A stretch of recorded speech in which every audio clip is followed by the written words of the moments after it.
Je l'entends. Il est à l'étage du dessus. Je peux entendre les gouttes de pluie dégouliner de son parapluie. Il n'a pas dû apprécier mon petit piège de l'autre jour. Et il a perdu patience. Merde. Je pensais pas qu'il pouvait rentrer chez moi. Cet enregistrement est le dernier témoignage que je peux laisser à la police quand mes voisins ou mes collègues de travail les appelleront pour dire que j'ai disparu depuis plusieurs jours. Tout a commencé il y a 2 semaines, le 9 novembre 2019 pour être plus exact. À cette période de l'année, il pleut beaucoup en Europe. Et mon quartier ne fait pas exception à la règle. Habituellement, j'aime bien la pluie. Ça a quelque chose de relaxant.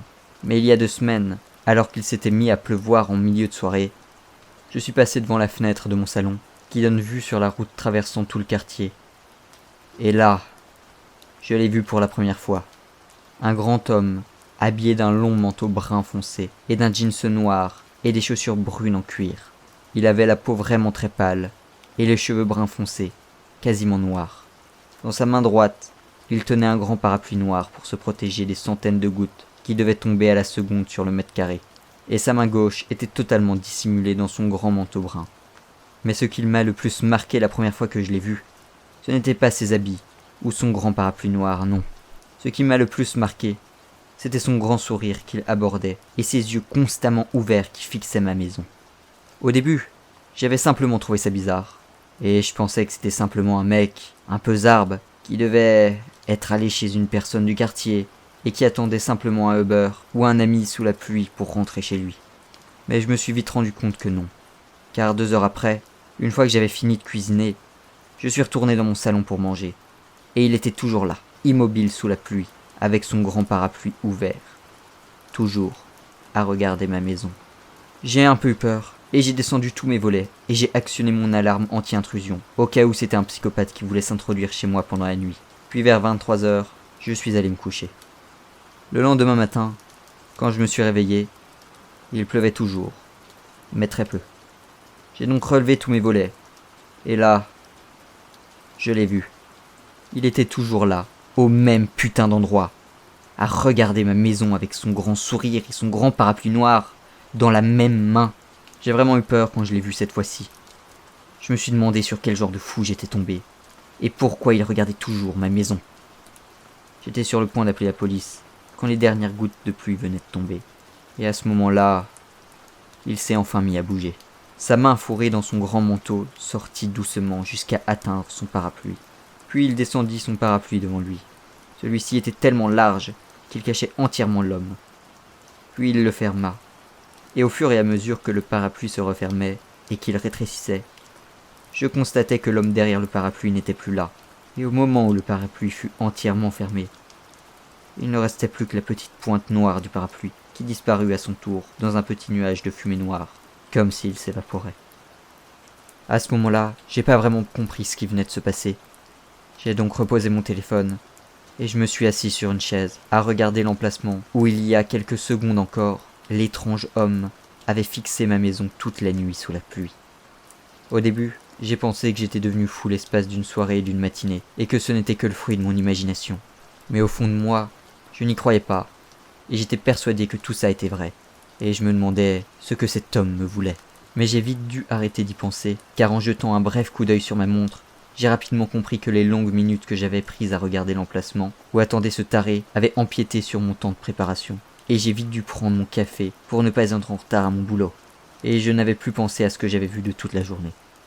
Et en fin d'après-midi, en rentrant du boulot, il avait commencé à repleuvoir. Et quand je suis rentré chez moi, alors que j'étais dans ma voiture, je l'ai vu apparaître, à nouveau, au même endroit que où il avait disparu la matinée même. Je l'ai vu en m'approchant au volant de ma voiture, le parapluie apparaître comme par magie, puis s'ouvrir et se soulever, et l'homme apparut, toujours avec le même sourire, et à la même position. Mais cette fois, il ne regardait pas ma maison, mais ma voiture, ou plutôt son conducteur, c'est-à-dire moi.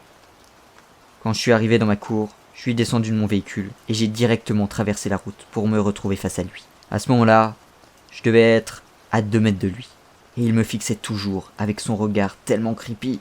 J'ai alors élevé la voix, et je lui ai crié dessus, de me laisser tranquille, et de ne plus venir me faire chier, ou j'appelais les flics. Mais malheureusement, tout ce qu'il a fait, c'est ricaner avec obscénité. Il ne m'a pas répondu, alors j'ai recommencé à lui crier dessus.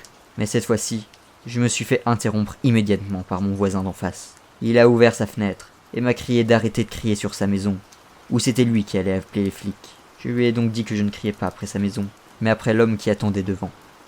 D'ailleurs, je me souviens très bien que le monstre s'est mis à ricaner encore plus fort à ce moment-là.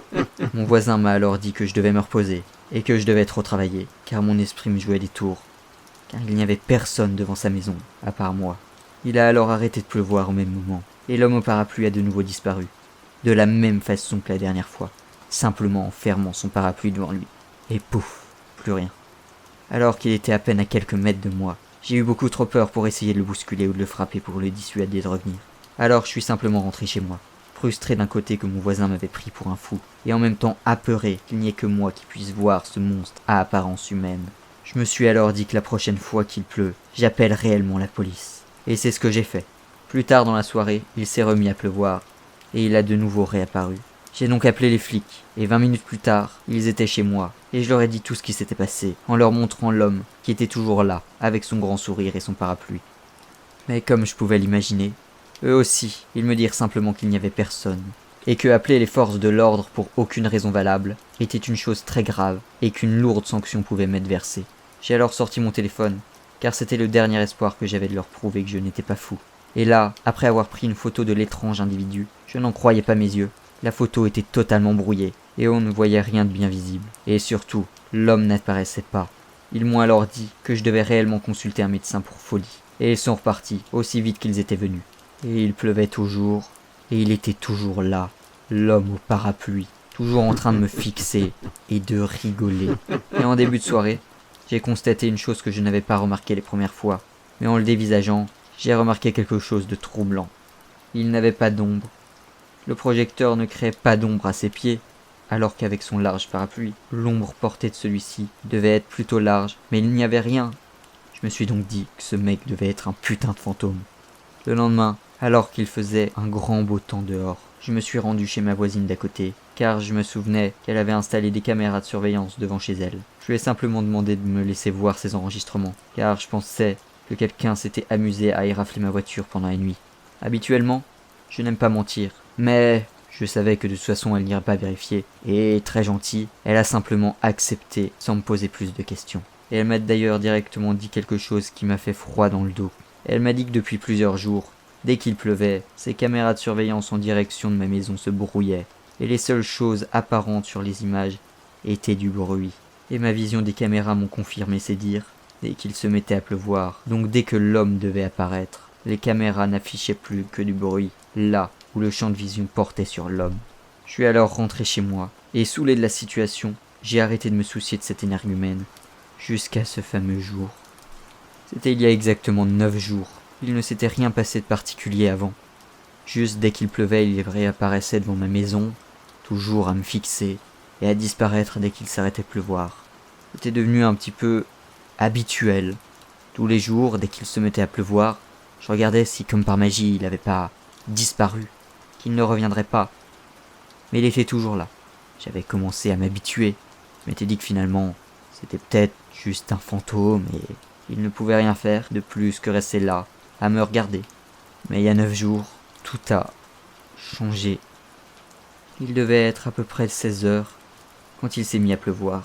Et il est donc apparu alors que je regardais par la fenêtre de mon salon. Et la pluie n'avait pas que surpris moi lors de son apparition. Madame Gladys, une habitante de mon quartier, qui avait aussi été surprise par la pluie alors qu'elle se promenait dehors, avait commencé à retourner vers sa maison pour s'abriter des milliers de petits projectiles à queue que projetaient les nuages. Et la quinquagénaire était directement dans la trajectoire de l'homme au parapluie. Et d'ailleurs, ça, il l'avait remarqué. Il avait commencé à ricaner, avec un sourire qui se creusait de plus en plus. Puis il a sorti sa main de son grand manteau et l'a ramenée vers sa bouche. Et pour la première fois, il a fait un autre geste que refermer son parapluie.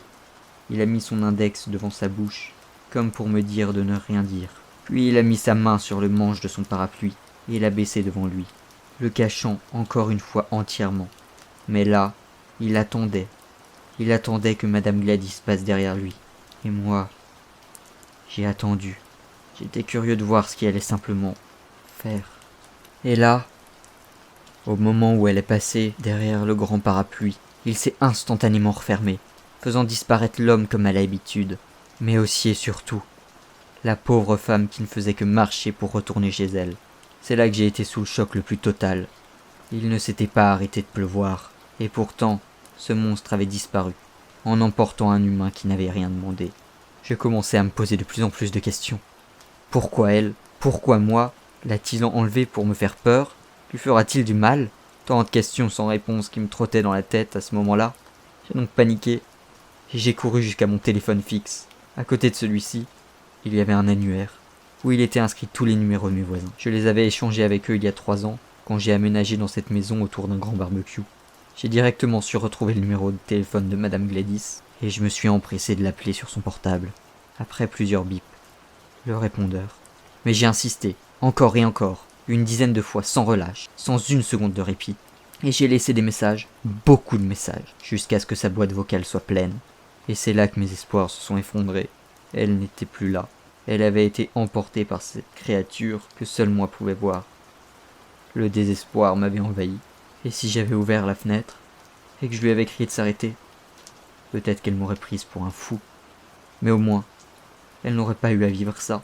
Et finalement, j'ai réessayé désespérément un dernier appel, et après 6 bips consécutifs, ça a décroché, mais je n'entendais personne, seulement un bruit de pluie, puis un petit rire angoissant, celui de l'homme, pétrifié de peur à l'idée de savoir ce qui avait bien pu arriver à la pauvre femme par ma faute.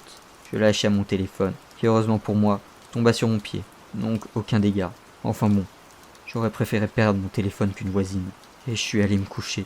Et je n'ai pas réussi à fermer l'œil de la nuit. Les rires de l'homme et l'image de lui posant son index sur sa bouche n'arrêtaient pas de se répéter dans ma tête. Les jours qui ont suivi, dès qu'il se mettait à pleuvoir, il réapparaissait, toujours au même endroit, à me fixer. J'ai même eu l'impression que son sourire s'était agrandi depuis les jours morbides. D'ailleurs, ça faisait seulement 4 jours que Madame Gladys avait été kidnappée par l'homme, et la police était déjà sur le coup, grâce aux voisins qui avaient remarqué que la lumière de sa salle de bain était restée allumée jour et nuit pendant 3 jours. Et ils ont fait le tour du voisinage. Mais personne ne savait rien. J'ai fait genre de ne rien savoir non plus, de peur que je sois encore une fois pris pour un fou, et interné. Enfin bon, maintenant que j'y pense, ça aurait pu être une bonne idée. Enfin bref, les rumeurs fusaient déjà, et j'ai entendu les voisins de Madame Gladys dire que les policiers avaient récupéré les enregistrements vidéo de ma voisine, et que bizarrement, ils avaient vu Madame Gladys rentrer dans l'angle de la caméra, puis disparaître dans un nuage de bruit électrique, pour au final ne jamais réapparaître. Oh merde, je l'entends, il se déplace au-dessus de moi. Je ne comprends même pas comment c'est possible qu'il pleuve dans ma maison. Les gouttes sortent comme par magie des plafonds. C'est tellement étrange. Enfin bref, si j'en suis arrivé au fait qu'aujourd'hui il pleuve dans ma maison et qu'il est apparu à l'étage, c'est pour ce que je lui ai fait il y a 5 jours. J'en avais marre de lui. J'ai donc dû élaborer un stratagème pour m'en débarrasser. J'ai donc appelé ma sœur pour qu'elle m'envoie ma nièce pendant le samedi. Je lui ai dit qu'on ferait des gâteaux pour ses parents et plein d'autres trucs. Et finalement la petite est venue. On a passé la matinée à cuisiner, et quand est venue l'après-midi, accompagnée de la pluie, et bien évidemment de l'homme, j'ai fait genre d'inventer un jeu incroyable, qui s'appelle « Emmerde le voisin d'en face ». Les règles étaient simples. Mon voisin a une sorte d'épouvantail moche dans son jardin. J'ai donc dit à ma nièce qu'on allait lui faire un nouvel œil au milieu du visage. Je lui ai donc dit d'aller sur le trottoir d'en face et de s'avancer vers la maison de mon voisin pour récupérer le projectile qui lui créerait le fameux 3e œil. Elle a donc commencé comme prévu à s'avancer vers le terrain du voisin grincheux et en même temps, sans qu'elle puisse s'en rendre compte, de l'homme au parapluie qui, comme je l'avais prédit, s'est mis à rire et à baisser son parapluie ténébreux. Et quand j'étais sûr qu'il ne pouvait plus me voir, j'ai rapidement ouvert ma fenêtre et j'ai utilisé mon vieil arc qui m'avait de nombreuses fois servi à gagner des compétitions de tir à l'arc au lycée. Puis je tira la corde de toutes mes forces, et avec toute la précision que je pouvais utiliser, je tira sur l'immonde parapluie que je ne pouvais plus supporter de voir. Je l'avais visé à hauteur de la tête, mais les 10 années qui me séparaient de la dernière utilisation de la précieuse arme me valut de louper l'endroit tant voulu. Enfin bon, au moment où la flèche toucha la cible noire dans le cercle bleu de mon imagination, le parapluie se referma subitement, avant de tomber au sol, pour finalement disparaître en une petite poignée de secondes, dans une fumée noire opaque, qui se dissipa quasi instantanément dans l'air. Au final, alors que j'étais bloqué sur la réussite du plan, ma nièce finit par me replonger dans la réalité, en me criant que la flèche avait disparu d'un coup sans retomber. Je lui ai alors dit qu'elle avait dû s'envoler à cause du vent. Et finalement, on a fini la journée à faire des jeux de société, alors que dehors, il pleuvait toujours, mais cette fois, sans l'ombre d'une seule étrangeté. Ça, c'était il y a 5 jours, et pendant ces 5 jours, il a plu plusieurs fois, et l'homme ne semblait pas revenir. Et bien sûr, trop naïf, j'étais persuadé qu'il avait dû mourir à cause de la blessure qu'avait dû lui infliger la flèche. Mais comme je l'ai dit, j'étais trop naïf. Il est actuellement 16 heures, et il y a un grand soleil dehors. Et pourtant dans ma maison, il pleut, et je peux entendre des pas à l'étage de ma maison. J'ai un couteau en main, et mon précieux arc à côté de moi. Si jamais il descend les escaliers, je saurai comment l'accueillir. Cet enregistrement est programmé pour que si personne ne l'arrête dans plusieurs heures, l'intégralité de son contenu se publie sur le web, sur des sites que j'aurais préalablement choisis. Mais aussi, et surtout, qu'il soit envoyé à la boîte mail de la police. Pour que s'il m'arrive quelque chose, il soit obligé de me croire et investiguer plus profondément sur le mystérieux homme qui a chamboulé ma vie. D'ailleurs, je me demande toujours pourquoi je suis le seul à le voir. Est-ce pour ça qu'il en a après moi? Car je suis le seul à le voir? Ou alors m'a-t-il pris en chasse depuis le début, et c'est pour ça que je peux le voir? Enfin bref, j'espère qu'un jour je pourrai de nouveau regarder par la fenêtre de mon salon en temps de pluie, sans avoir cet énergumène qui me gâche le plaisir de regarder la route sous la pluie. Oh, tiens, c'est étrange. Il s'est arrêté de marcher. Il faut que je me tienne prêt. C'est quoi ce bruit? Il a dû fermer son parapluie, je crois. Il va peut-être me laisser tranquille. Je reste quand même sur mes gardes. Oh putain, mais il sait.